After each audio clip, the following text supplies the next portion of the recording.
Alice Herz Sommer was born in Prague in 1903. At the age of 39, she'd become an accomplished pianist. In 1942, her life was turned into absolute turmoil and tragedy. Her entire family was rounded up by the Nazis and sent to concentration camps. Her mother and father were killed, but she survived with her son because the Nazis wanted to create a propaganda film, and her talents, her gifts as a pianist, were useful to them. Each day she lay on a frozen dirt floor, soothing her son, trying to figure out how to survive, knowing that in a few moments she would have to get up and perform, and if she didn't please her captors, she and her son would be exterminated that day. Somehow she found a way to not only survive but thrive in an environment she would later call, in a book that she wrote at 104 years old, a Garden of Eden in Hell. She experiences more joy in an average day than most people experience in a lifetime. She's here as a testament to what the human spirit can accomplish and overcome. I look where it is good. I know about the bad, but I look at the good thing. Now, people have come to see you from all over the world because at the age of 104, you wrote a book called Garden of Eden in Hell. If you not hate the people that did this to you? Never I hate. Why not? I never hate. We are all sometimes good, sometimes bad. I read somewhere you said that you felt like being in that concentration camp was a gift in some ways. Is that true? I was thankful and happy. My son was 5.5 years old. Sometimes he asked, "Mother, why have we nothing to eat?" And another time he asked, "Mother, what are Jews?" I didn't know what to answer him. I believe men don't need to eat food. Maybe we don't need food. When we have something spiritual, you see.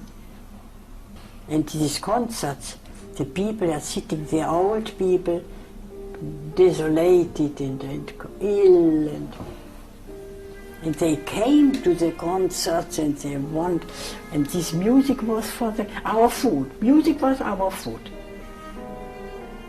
Through music we were kept alive. Didn't you have pain though when you were in the concentration camp? Wasn't that painful to not have food? I hadn't pain. How did you have no pain? No. I was always laughing. We were lying 2 years on the floor with my son, and he saw me laughing. How can a child not laugh when the mother laughs? When a child is near to the mother, everything can happen. He is not afraid. It gives him a security. And I was always laughing. Even there I was laughing. The music made me happy. I knew that we will play. And I was thinking, when we can play, it can't be so terrible. The music. I remember Alice sitting on the stage. I was in about third row and saw her from the right profile. And I was quite captivated. It was magic to hear this music in that kind of surrounding, which you don't realize until it's over. So you come sort of back to earth and see where you are and how much it was a moral support. It was not entertainment, as most people think, that we were having fun. It had a much bigger value. We should thank Beethoven, to Schubert, to Schumann, to Brahms, to thank them what they gave us. They gave us beauty, they gave us indescribable beauty. They made us happy. The worst thing in life, in my opinion, is boredom. When people don't know what to do with themselves. They are very, very poor. What are the 2 or 3 most important things you've learned in your Most life? important thing is that I was born optimistic. This is not my merit.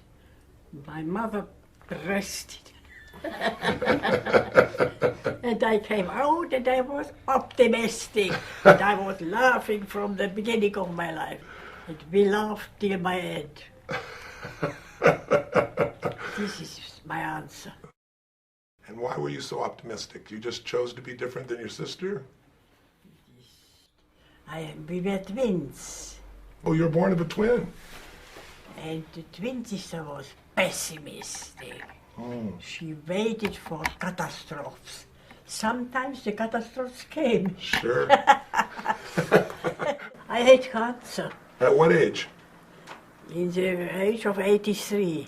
83. I came to London. The next day I didn't feel well, so the doctor sent me immediately to the hospital and they operated.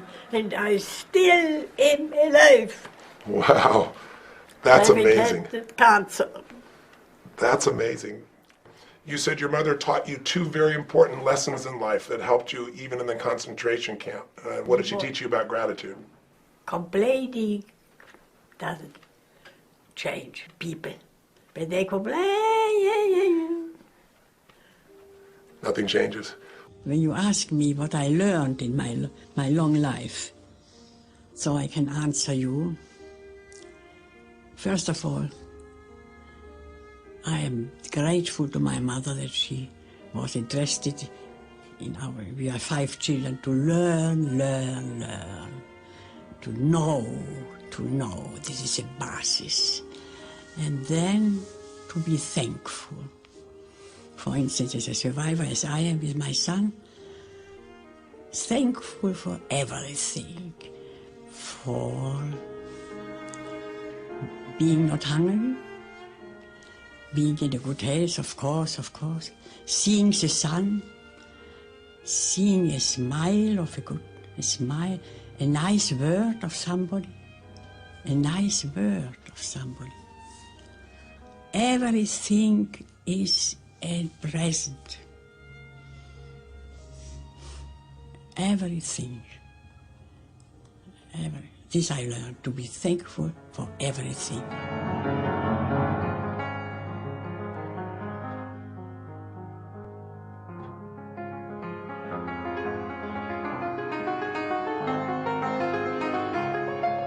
I know people who have been used to standing outside the building in the street listening to her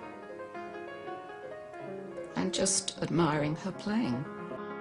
This is my religion, actually. I am Jewish without religion, but music actually is a part of my religion.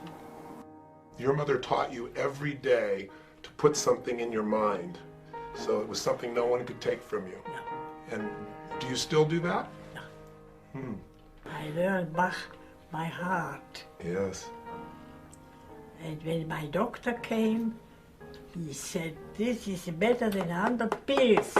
Because to learn by heart. Yes. How important is being grateful to a great life? I was thankful and happy.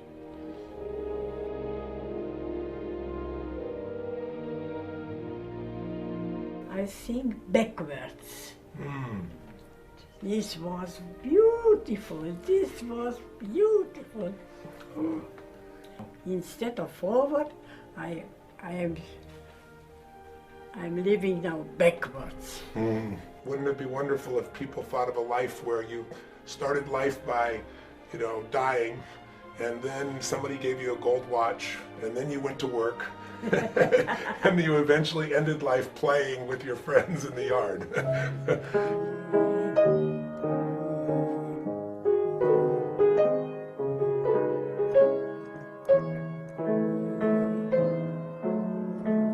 Sometimes it happens that I am thankful to have been there, because this gave me I am richer than other people. My reaction on life it's quite another one. All complain, this is terrible. It's not so terrible. We all learn from mistakes Yes. of the others. Yes. So it has to be the bad. Yes. You smile even when you say it has to be the bad. Smile helps a lot. Smiling helps a lot. So out of all the bad, you've learned. You've learned from the bad, and you've focused on the good. That's how you've made your life work. Yeah. That's the essence of optimism, I guess. Absolutely.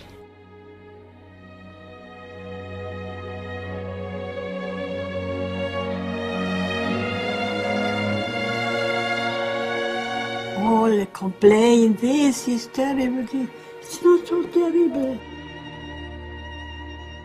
I know about the bad, but I look at the good thing.